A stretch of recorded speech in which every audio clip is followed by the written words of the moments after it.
Hi there, my name is Andy Farquharson and I'm your host on Alternative Exit, the podcast dedicated to educating small business owners about the possibilities, benefits and challenges of transitioning to an employee ownership model. Did you know that there are over 200 million SMEs around the globe with an owner that will be retiring within the next 10 years? Many of these owners will never actually find a buyer for their business, forcing them to close their doors, wreaking havoc on their employees and the communities. There is an alternative.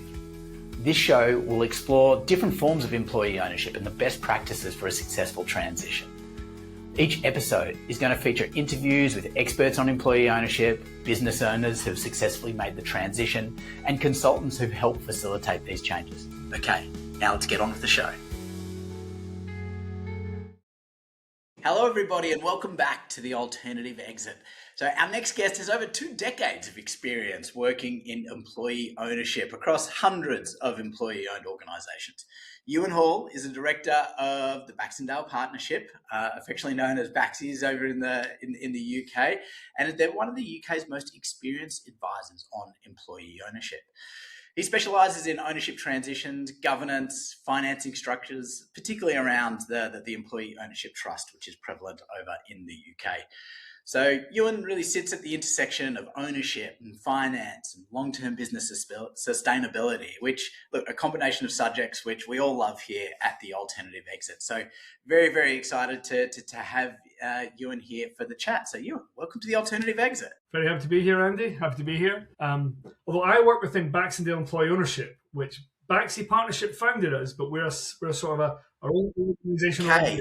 Baxi Partnership was a very important part of our history. Employee ownership going back 40 years, but we're in our own little box over here. Okay, very good. Well, thank you for correcting me. And we'll have the appropriate links that we've got there in the podcast. But I noticed that you did not correct me over the fact that you've been in employee ownership for 2 decades. So that's a long history in the space, and working with lots and lots of different organizations. I mean, what initially drew you to this space? So, well, I mean, my first project I worked on was probably 2001, and that was as a junior corporate lawyer doing some board minutes for a business called Lochfine Oysters moving to employee ownership. That was a fish farming business that had oysters, mussels, fish, etc. And there was a colleague I worked with who was very passionate about employee ownership and family businesses. And over time, he kind of went over here and kind of left this big space over here. And I sort of thought, this looks very interesting. And back in the day, we did maybe 2 transitions a year. And you find that a lot of advisors in this space, particularly from the legal side, and my background is legal, they either come from a tax background where they may be involved in the tax rules around share schemes, things like that, or they come from a sort of corporate governance background. And my background is really around the corporate governance side. These different dynamics, these different stakeholder groups, how they interact with each other. And employee ownership is about that. People wear a lot of hats. You know, I'm an employee. I might be a director. I might be a founder. I might be a trustee or a trustee director. And I've got these different hats, and how these different elements interact is fascinating stuff. And there's a lot of emotion and passion that sits behind a lot of this, and also a very strong independent spirit. And that while we've seen a lot, we've worked with probably over 400 clients on their journeys in employee ownership. People like to do things differently. I want to do the way things I want to do it, not the way they do it over there. And so understanding that, working with those people and getting those ideas out, and often these are multi-stakeholder organizations. Obviously, you're trying to get the ideas from lots of different groups. That is a really fascinating approach. It's really plain vanilla. It's a case of, what do you want? And that you should know, you interact with our sector, but that word independence comes up again and again. Why did you do it? There might be a bunch of reasons, but independence usually comes up in that shortlist very quickly.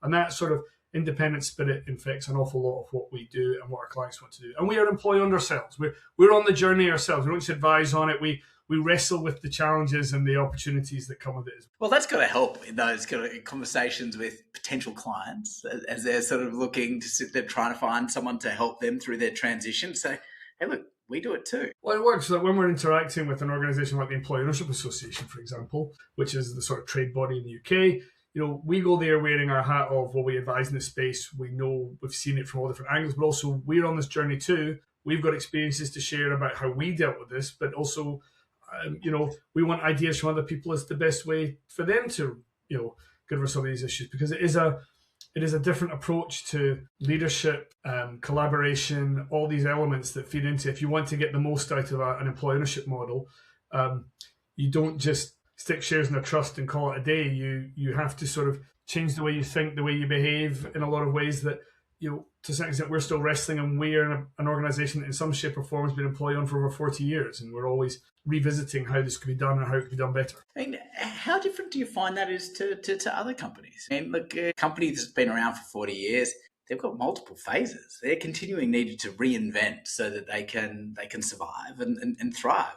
Do you see that as being very different in an employee-owned org? I think there's a different slant, but the challenges are similar, though. It's every business that wants to be multi-generational will need to wrestle with different phases and generations of their life commercially, but also leadership-wise. And if you don't get it right and you make the wrong decisions, whatever your ownership structure is, your business can fail. So, but there's an extra slant, a prism through which you look at those challenges with employee ownership that are slightly different. That it's often less command and control. It's for one or two people to decide. If I own this business, I can kind of do what I want with it. I might choose to be nice, I might choose not to be nice, but I ultimately get the final say. But actually, if I'm in a business where we've got a bunch of co-owners who each have a voice in what happens, you can't do command and control in that way, but you still need to think about leadership, skill succession, things that mean that we're future-proofed or can cope with the next phase. That is a perpetual challenge for all businesses. And if we're honest, a lot of certain exits, you might say, some alternative exits are, it's too hard. I can't deal with this next phase. I want to make it someone else's problem. And that's where certain exits, like say a trade sale, might become more attractive because it's someone else's problem then. And that may sound disparaging, and it feels like a failure sometimes, but sometimes it is the best choice, because if I can't fix leadership succession here for the next people who can take this business to the next level, what are my options? And they start shrinking. Yeah. Well, I think this is the one thing that I guess I've noticed about in the way that the EOT is predominantly rolled out. Okay, like with a lot of the heavy focus on seller finance. Which means that there's a huge amount of onus on the owner to set the right foundations up before they leave, to really sort of protect their further investment or their payout, which may come. And that takes a lot of energy. Do you find that is that a barrier for some people when they're thinking about this exit? So it can be, but what you're usually doing is you're sort of teasing out streams. So there's ownership, there's governance, which leadership and accountability sort of wrapped up in that. Yeah. And they often operate on different timetables. So if I'm an owner manager and I'm selling my business to an employee ownership trust, the most common structure in our jurisdiction, obviously, most transitions like that are done at market values, which means that to pay them out, usually if the business sort of goes steady as it goes, it's probably going to take 5 to 8 years. Yeah. Now, when I sell my shares, I don't have to leave. And indeed, it might be profoundly unhelpful if I leave on day one, because I've actually got an investment in this. And actually, when I told the employees what was happening, one of their first questions might have been, where are you going? And actually, the answer often is, I'm not going anywhere. And indeed, we're actually doing more and more work with younger founders who genuinely aren't going anywhere because I just want a fairer ownership model. But for ones whose plan is still to step away, I run separate timelines. Put my shares into a trust in April 2026, but I'm going to gradually hand over the next 5 to 8 years. And maybe I'll be out in 3, maybe I'm out in 4, maybe I want to be out in 8. It can vary in terms of what they want. The only thing is you can't control leadership succession and sort of future-proofing that aspect of the business as easily as setting up a trust and signing a stock transfer form and moving the shares in. That is something which sometimes needs more than one go-round. And if a business has been used to maybe a founder, owner-managed approach to leadership where one person decides everything, you're probably going into a different phase, and the business can sometimes go through that transition they find easy. Sometimes they find it hard. It can be a little bit bumpy. So, and anyone who's worked in a sort of a leadership succession space knows that you do sometimes need to have 2 or sometimes 3 go-rounds to make sure you get it right, because if you can't do it internally, the external hire is there, but they both got pluses and minuses attached to them. Yeah. And for people who want to know, they've definitely got a management succession position in place. They're going to find it harder to make that leap on day one, but most of our sellers are looking at a gradual step away where actually I still want to be around. We've had some quirky structures where, that founder can have that office and that desk for as long as he wants. He can come in 20 years down the road. That's still his space. He maybe can't tell us what to do anymore, but, he's got a safe harbor here if he wants a break and wants to send out a few emails. So it's always good to have that space. I like that. But yeah, I think it's transitioning employees isn't flicking a switch. And sometimes, obviously, with that comes the ability to protect your legacy and make sure that your team gets the right outcome and the business, sort of your customers and suppliers all get treated in the way that you'd ultimately like, which is some of that control that you lose on, say, a trade sale. I mean, what are some of the reasons why the owners that you speak to are choosing employee ownership over the other exit paths? So it is very important up front to be clear on what people's priorities are. And it is a sliding scale.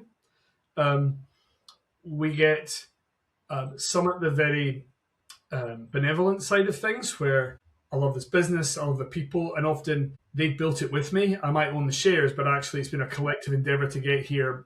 I want to share that. We get others who, perhaps the other end of benevolence, who go, I need an exit, I need money for my shares, and for whatever reason I can't do a trade sale now, because there's no buyer, no one will lend anyone any money, or there's some other crisis coming up. And it's quite curious that when M&A activity dries up, there's a certain gravitational pull of employee ownership was, I can still do an exit over there at least. Yeah. And then you get everything in between. And in a lot of these cases, whether it's legacy, money, my role and what I get to do and when, it's on a spectrum. It's about, and it's a lot of it's about having a discussion on what's enough. Mm-hmm. How much of a legacy do you want? How much is it got your print on it, and how much is it for the next generation to evolve? On money, is it I want the most I can get, or is it I need this amount? And is it actually about amounts? Is it also about years? Because you want to have a point where within 5 years that we can go our separate ways in a healthy way. And all these things, and you usually find that once people get past that concept of enough, then they unclench a bit because they go, oh, that's enough. Therefore, I'm relaxed about this stuff over here. And sometimes that conversation about enough is a 5-minute conversation. Sometimes it's a 5-year conversation because they just don't quite add up quite right. Imagine that's really tricky for a lot of people. I mean, the guys at sort of the Exit Planning Institute talk about what's the magic number. I mean, surely that just takes a lot of education for many people to figure out what that is. And I said we've got some younger founders. They might have, a young family. A lot of your traditional founder, their kids have fled the nest, and they're just looking at their concepts of how much is enough might be different, and enough might not just be about purchase price. It also might be about ongoing role, responsibility, reward, incentives as well. So it is a nuanced one. I mean, if you meet an 85-year-old founder who's just taken on a new mortgage, you kind of go, I think a trade sale is your solution, my friend. I do not think is the answer for you. But for a lot of people, they go, well, I've got no mortgage, although it's fascinating how many sellers end up buying a new house during this phase of the journey, because there's usually a lot of money coming out on day one that enables them to invest in their future in a way that, because there's cash coming out along the repayment schedule, but there's usually also a reasonable slug that comes out on day one, because if there isn't, you're usually poking at the stick saying, is this business actually profitable? Because if it's not, where's the cash? So everyone's got a different answer on how much is enough, and you can have two people from the outside looking in look identical, but they'll have a completely different approach to that. We've done some employee ownership where it's genuinely been a gift, although it's often a gift with strings, which says it's a gift, but you can't do this with it, or I don't want you to do that with it. But most of our transitions we work on, the sellers are getting what we call fair market value, a multiple of EBITDA with an adjustment for debt and surplus assets, and that's the fair price, and they get paid it. Maybe someone somewhere might have paid them more. If the right buyer in a trade sale will usually pay more because they're going to think they can make more profit out of the entity than you are. When you start peeling back how they plan to make that extra profit and what they're going to do to the business to do it, often a lot of sellers go, maybe not. Maybe I live around the corner. I want to be able to drive past this workplace and feel all right about it. I'm going to meet these people down the local shops, and I want to feel that's all right. And that comes down to this question of house enough. If you can secure this and you get this, does that add up to something that you're comfortable with? And that is a totally subjective conversation. And we are not in the business of overselling employee ownership. We don't think everyone should be employee owned. It's going in with your eyes open, expectations managed from a founder perspective, from an employee perspective, from a senior leadership team perspective, going with your expectations managed. So you know what you're getting into, what it is and what it isn't. The biggest driver in a lot of this, people say, have you seen it go really well or have you seen it go rocky? The underlying business performance will be massively impactful on that. If the business's profits double over that 4 to 8 year repayment schedule, it'll be a very different journey than one where you have a couple of bumpy years where the bottom drops out your profit. I mean, just winding back just a little bit. I mean, you talked about sort of obviously aligning on those expectations of the seller. And that what is the number that they need to achieve? We talked a lot about sort of from their needs. Like, this is what I need to live a comfortable life. But on the other side, which you sort of just alluded to there, there's the valuation piece as well. Like, this is much I've spent my last 30, 40 years on this. This is my baby. I think it's worth this much. How is that conversation sort of aligned? I mean, if people are wanting that sort of much higher valuation, it's just employee ownership's not going to be for you, or it's not fair for you to put this kind of obligation onto your employees. Like, what are the elements that you bring into those types of conversations to help sort of create awareness around what it would mean? So valuation is a critical topic. And again, it's one of these 5-minute or 5-year conversations. But there are 3 key numbers, really. People can get a bit distracted by the valuation. There's valuation, there's how much money we can take out of the business and when, and therefore how many years will it take to pay this off. And they're clearly interrelated, because a business is more profitable, should have been kicking out more money. But if you focus on the valuation and don't think about the rubber hits the road repayment schedule, you're potentially you're not signing up for what you think you're signing up for. Now, you can't have more than it's worth for tax reasons as much as anything. And indeed, the tax rules were tightened up in the UK a couple of years ago, where basically there's a requirement that the trustee directors of the trust have taken all reasonable steps to secure they're not paying more than a fair market value for the shares. And if you don't meet that, you don't get the capital gains tax relief that we have in this country. And therefore, there's a sort of incentive not to push it too far. Because if the revenue say that's too much, you could lose your entire tax relief and the entire purchase price. But it's about a trade sale. Will you get a higher multiple? Because the problem we sometimes have is that somebody once upon a time heard about somebody who maybe would have offered somebody else a number like this, and it's stuck in their head, and it's sort of like, yeah, but realistically, how many people out there would do that? Would you pay that for this? And the answer is often, well, no. And that's where the sort of 4 to 6 times multiples are what most of our SME clients are looking at for multiples of their business. You get some that are a bit higher, you get some that are a bit lower, but a 4 to 6 times multiple usually translates into a 5 to 8 year repayment schedule, because the multiple is usually a pre-tax profit, but you have to pay your corporation tax before you can fund the payment schedules.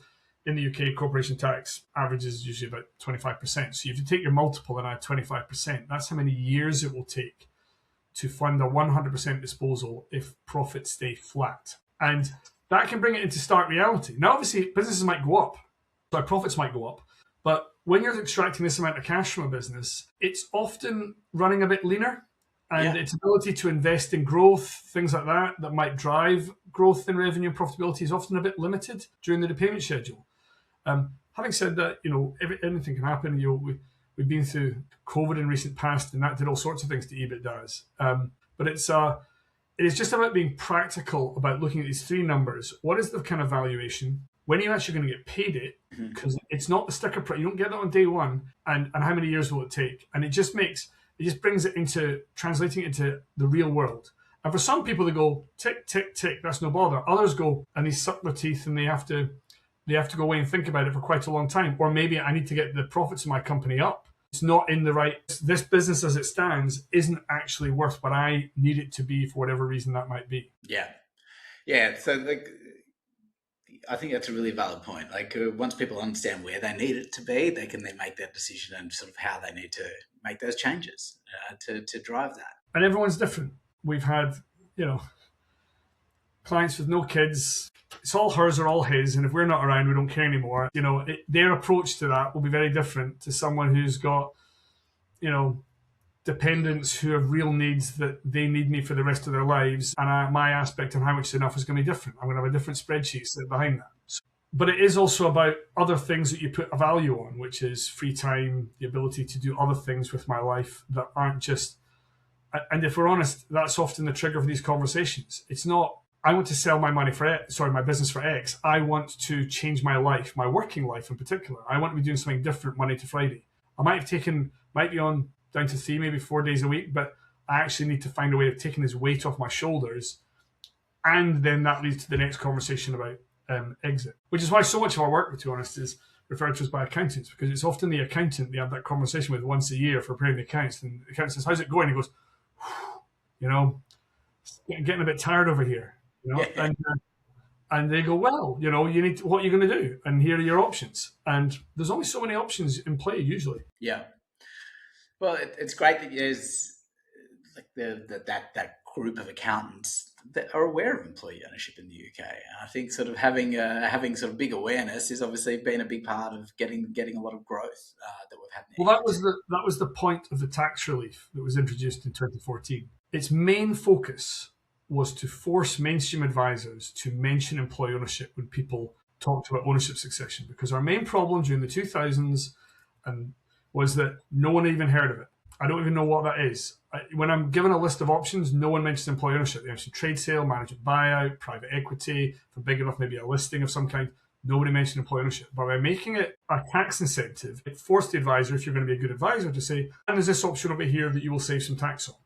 And we have achieved that mainstreaming. Now, there's some recalibration going on in our sector at the moment because they changed the tax rules. We've still got a tax incentive, but it's not as generous as it was before. But I think there's some rewiring going on about when is the situation where, this is when I'll bring the EOT forward to my client. And I think this is going to be just to calibrate there. I mean, you do mention there has been recalibration and rewiring. Correct me if I'm wrong, but in the sort of October last year, it went from 100% discount on capital gains. Now it's at a 50% discount on the capital gains. So from my understanding, it's still one of the most generous programs globally, and still incredibly helpful. What type of impact are you seeing that recalibration has had on the transfer market? So I'd say we're still in a period of static because we've got the change. It was at the end of November. We then hit Christmas. Non-EOT capital gains tax rates went up in April this year, which meant that for non-EOT sellers, particularly for SMEs, there was a lot of focus on getting those transactions done by the 6th of April this year. Yeah. Which meant that we've not had a normal test period to really compare it to.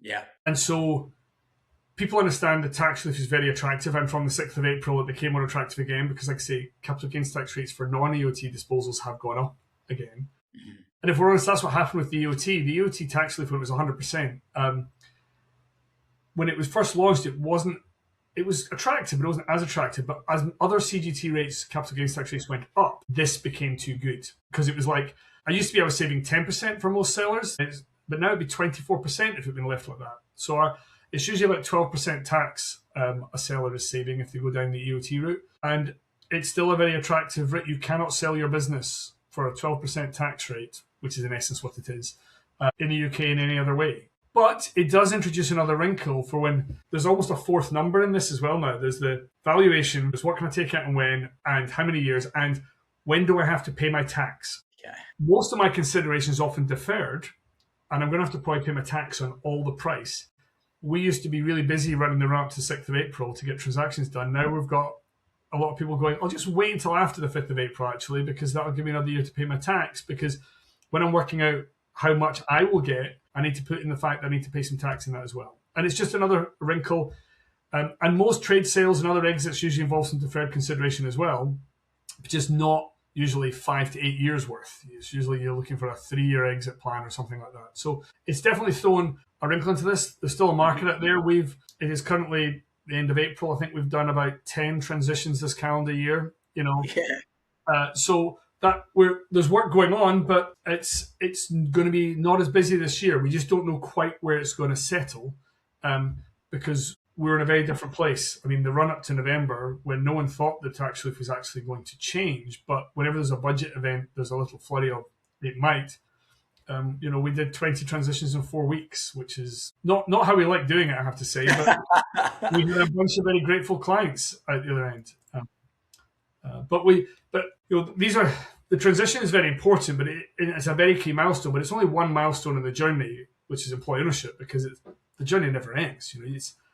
We work with clients who are looking at transition, but also clients that are further down the road, reviewing, evolving their structure, and they don't. One of the main benefits of the EOT is I don't have to think about that sort of transaction funding again.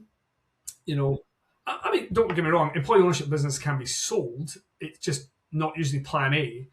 But if you're doing like a management buyout, there's got to be another management buyout and then another management buyout. It never stops. That every set of owners needs an exit. This is usually the last exit on the journey for this business. And now I just have to focus on building the business, benefiting its beneficial owners, and being a successful commercial business being run for the benefit of the employees. I don't have to worry about funding another exit down the road. Yeah.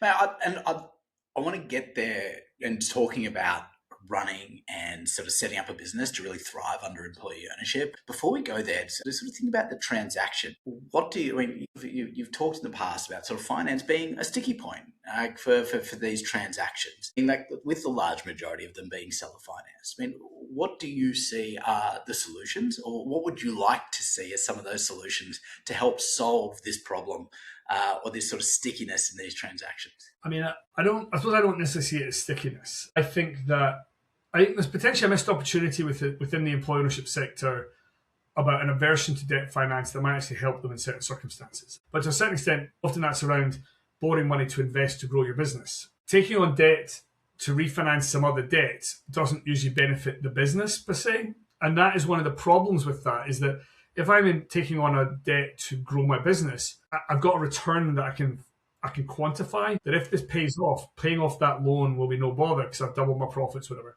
This is money coming in to then leave my business again.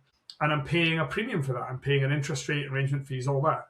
And I'm compromising my independence with somebody who is probably not that bothered about employee ownership. The founder debt, we get a spectrum of friendliness from sellers, but they also know that I could pull the plug, but if I pull the plug, I'm not going to get my money. Whereas the bank is going to take a slightly sharper edged approach if things get a bit tight. So what we actually like, and we get debt finance, and the mainstream banks are, almost all of them now have done some EOT transactions. So they are much more familiar with it now than they were 10 years ago. But we often think what's more interesting is often refinancing the back end of the founder debt. So I talked about that. You're separating ownership succession from leadership succession, and usually the former owners are still involved in the business, but that is a diminishing involvement. And there comes a point, and it's often before the end of the repayment schedule, where it's like, it's time to go our separate ways as leaders, sort of controlling mind of the business. But if there's money still owed, it can be to everyone's benefit to maybe take out a 5-year term loan to buy out the last 2 years of debt. And it means the founder can walk away with all their money a bit earlier than they thought, but the business has often reduced the amount of cash it has got to pay out every year. I might be paying interest for that, but I've actually, on an annual basis, I've reduced the amount of paying out, and I can actually get a little bit faster to the point where I can reinvest in my business. I can start sharing reward with the employee owners, and that can be a sweet spot. But debt finance is hard to plan for, and we've all lived in cycles where, the banks will say, sure, here's some money, and other times they've gone, nope. And the one negative for borrowing that EO businesses sometimes have are that you can't really get personal guarantees from anyone in the business, because they're not, if I don't own it, or most of it, I'm not going to have a personal guarantee. So if you haven't got a decent asset base or a very strong track record of profits, it can be harder for you to borrow money. But we're probably going to do a couple of debt finance transitions a year, but it's usually high street banks putting money in. And we get other clients. We've got clients who are very comfortable borrowing money for whatever, for investing in the business, to buy out shares. They just do as a matter of course. Our sector does skew away from it, and it's about that independence, because they feel, if I take on this debt, the bank comes with its own term sheet of, you've got to give me this every month or every quarter, and you're not allowed to do any of these things without my say-so. Mm-hmm. And that's chief. And so it often, the kind of businesses that want to look at employee ownership are often ones that will shy away from those kind of constraints. But there is a potential missed opportunity for them all the same. If it's like, look, if someone gave you X what could you do with that to grow your business over the next 5 years? So it's always a complex topic. And if we're honest, if the debt's coming in on day one, it's usually because that founder and a certain amount of money on day one. Yeah. It might be a mortgage. I've got to clear this mortgage. I bought this new house last year, and I'm not going to sell my company unless I know my mortgage is getting cleared. And No, but I love that framing of leverage, utilizing that leverage for really sort of maximizing that business and looking for that growth opportunities, which has been an underutilized tool within employee-owned orgs. Yeah, and this is something, speaking to some of your counterparts over in the US, like they're also seeing this sort of growing use of leverage to support sort of ESOPs to being more acquisitive, or these trusts or finding these different avenues for growth. So yeah, it's great to see you leading that conversation in the UK too. So you just transition to back to that post-transaction that you were alluding to earlier. What are the key elements that you see that are required to turn this transaction into a really fantastic employee-owned business? So even at the planning stage, before any shares are going into the trust, we always see sort of 4 key elements to any sort of transition. The first one is the deal. There is a deal to be done. Someone's going to be transfer some shares in exchange for some money and maybe some of the controls that they want. And that's important because if we can't get one of those agreed, the rest of it is pie in the sky. Then there's a piece around ownership. So what are we looking at here? A 100% trust-owned business? Are we looking at a hybrid ownership structure where the founders of the family keep some shares? Are we going to allow employees to acquire shares? If so, why? What are our goals and objectives of that? Yeah. Then there's a piece around governance. Where does power sit? Who has access to information? Who's accountable to who? And what should that look like? What does that look like today, and what should that look like going forwards? And then there's a piece around, I'm probably throwing too many things into one bucket here, but sort of culture, engagement, communication, and all these elements interact with each other, because sometimes while they're owed money, the sellers might want a say on certain governance decisions, and they might want access to certain information themselves. But these 4 things, you want to get them aligned. And what we try and do is at the beginning of the journey, we try and help clients think about all this stuff. It's not just about the transaction. Yeah. We should think about these other things now, try and future-proof them a bit, but also open up one of the questions sitting over those last 3, the ownership, governance, is who has the power to change those going forwards? Because most people allow you to change them and review them as and when you feel is appropriate. We find we're sometimes brought in on projects where we maybe haven't been involved in the original design of them, where it's all been transaction focused and no one's really thought about these other elements, and it creates some problems through misguided expectation management or thinking about what's a healthy way of managing the exit of the founder or founders from this business. It's what we often like to do, though, is revisit these questions, ignoring the transaction bit, revisit these questions at different stages of the organization's journey. A very common one is when you're about to clear the debt to the former owners, because then often it's not just the debt that falls away, it's other aspects of any controls they might have that fall away as well. And you've got a freer hand in what you want to do next. And there's a question hangover of what we're going to do with money. We're going to have some more money kicking around now. Who decides what we do with it? And we've got a very crude tool of a spreadsheet, which we call our informed consent spreadsheet. Who's informed about this sort of decision? Who's consulted on this sort of decision? And who gets their consent right? And we have different stakeholders like employees, the trust, the board, while they're owed money, maybe the sellers. And we basically use it to have a conversation about, who has the power to decide what. And the default position is a company's board decides most things. There's a handful of things that you must get shareholder consent for if you want to do it under UK company law. But beyond that, it's sort of blank. And then it's about having a conversation. Who has the power to sell this company? Who has the power to hire these people? Who sets directors' salary and reward? And some of these questions are nice and simple. Some have got, some interesting elements and dynamics to them. And that dynamic can be different at the day when the founder's still in control to what it is when they're paid the last pound. And actually, we need a healthier structure that is our managers are not our owners anymore. We're collectively the owners, and therefore, how should that look? Yeah, I love the simplicity of informed consent. So much easier than a lot of racy documents. We see people sort of coming with very sort of complex forms of ownership.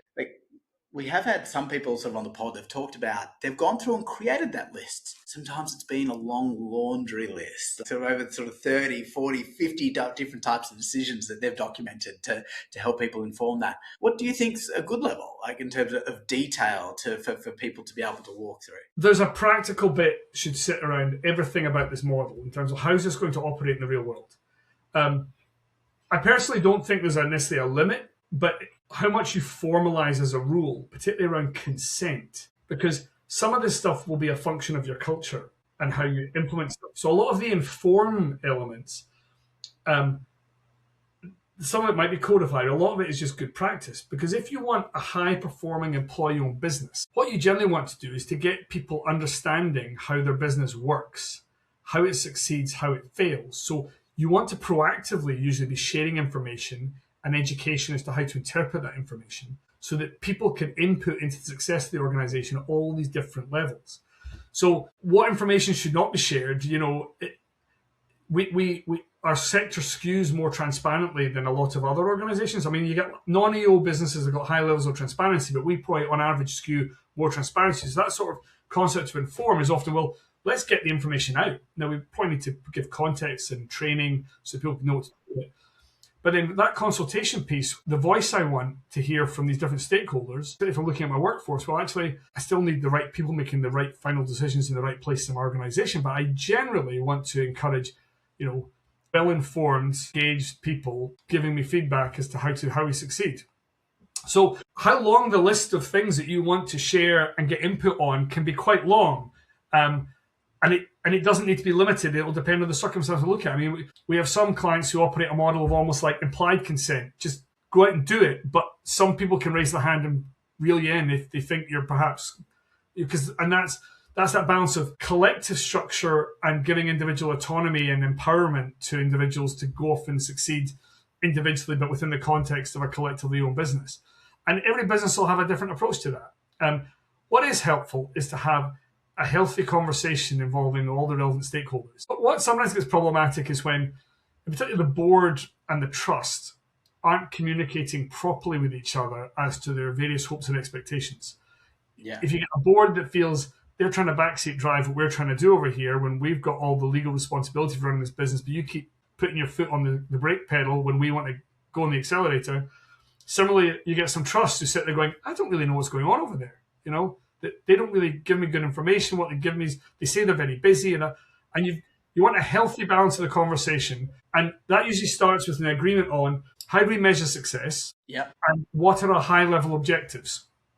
And we like to think about these objectives from 3 different scenarios in terms of the circumstances you're thinking about looking at these structures. What does it look like in a day of the life of this business, Monday to Friday, day-to-day trading? How does that work? What does it look like in a year in the life of this business? Over a year, what are the kind of check-ins, checks and balances we should probably see operating in a healthy organization? And in extremis, in an emergency, where does power ultimately reside? So usually on a day-to-day basis, the trend is I want to give a lot of autonomy to my leadership team to go on and succeed, and I don't want them reporting to a trust every couple of weeks. I want to get but over the year, there need to be check-in points where the trust actually know, are we doing well? Are we not? Why? And often that's where the check-in meetings happen, and there might be some high-level strategic business planning things that might need to be ratified by other stakeholders in the organization. And in extremis, some people have described this as the mad bastard test. What happens if we get one of those? Who's holding them in check? And usually it's the trust. And if the trust is going to have that responsibility, is that trust robust and strong enough to be able to do that? Yeah. And if it is, are we clear why? If it's not, how do we fix that? Mm-hmm. I covered quite a lot of doing there, Andy. I love it. And look, to be honest, there's so much here that we could dive into, right? But look, I do want to be mindful of your time. Like you've given us so much today. But as we sort of come to the end, like I do want to sort of finish up the podcast with the things that we normally do. So I like to ask people a fast round of 3 questions and you offer a quick response. How does that sound? Okay, awesome. So first one, it'll be a tricky one for you with all your years in the EO space, but who is the leader that you most admire in employee ownership? See, my quick response is David Erdl, even though he probably wouldn't have described himself as a leader. but he was the guy who inspired me on what employee ownership. I thought I knew this, and he showed me that actually it was all about this. Okay. And he was the guy who always said, "Why can't we do that? Why can't we do that?" And there were people that inspired him before him, but he's my David Erdl. He'll always be my David Erdl. And he was the guy who really inspired me into employee ownership in the early 2000s. An amazing man, still with us, but less active in the EO space now. Okay, very cool. Awesome. That's a new one.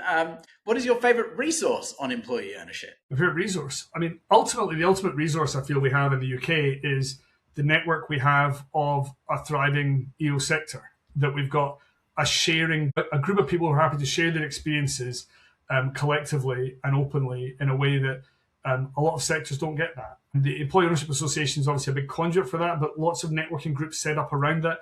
The sector and how it shares information is very positive and welcoming. It's one of those things we always encourage people who join our sector. They could plug into that because it is incredibly powerful. Yep, fantastic. And what would you say to a business owner who's sitting on the fence regarding a transition to an employee owner? You want to have conversations with other people who've done it. You want to hear it. You want to hear the warts and all. And we're actually pretty good at sharing the warts and all perspectives and all this.